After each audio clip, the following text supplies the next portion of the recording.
আজকের প্রোগ্রামের সম্মানিত পরিচালক স্নেহের সাদমান শরীফ সহ আজকের মানবাধিকার কর্মী ভাইয়েরা, আপনারা জানেন বাংলাদেশ ভালো নেই। যে দুর্নীতি এবং এই অবৈধ ইউনিট সরকার, এনসিপি, বিএনপি, জামাত, এই জঙ্গি গোষ্ঠীরা বাংলাদেশের সাধারণ মানুষের উপর যে নির্যাতন করেছে, এর প্রতিবাদ আমরা জানাচ্ছি। সম্মানিত ভাইয়েরা, আপনারা জানেন এই বিএনপি গত কয়েকদিন আগে মিটফুট একজন ব্যবসায়ীকে প্রকাশ্যে পাথর মেরে হত্যা করেছে।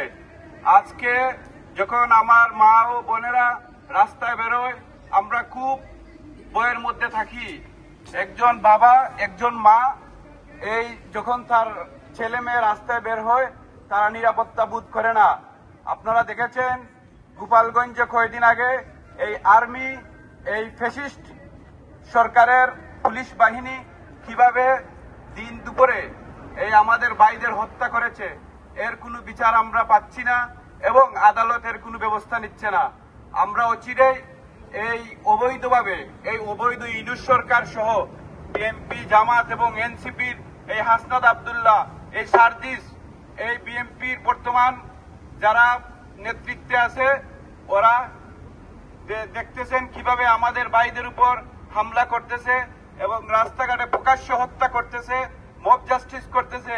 এর তীব্র নিন্দা ও প্রতিবাদ জানাচ্ছি এবং আমি চাই এই অবৈধ ইউনূস সরকার পদত্যাগ করে বাংলাদেশে যেভাবে গণতন্ত্র কায়েম করেছিল, বাংলাদেশকে যেভাবে উন্নয়নশীল রাষ্ট্রে পরিণত করেছিল, আমাদের নেত্রী শেখ হাসিনাকে আবার দেশে এনে এই বাংলাদেশকে উন্নয়নশীল রাষ্ট্রে পরিণত করার আহ্বান জানাচ্ছি এবং যে ভাইদেরকে নির্মমভাবে হত্যা করতেছে, এই অবৈধ ইউনূস সরকারকে অতি দ্রুত অপসারণের দাবি জানাচ্ছি।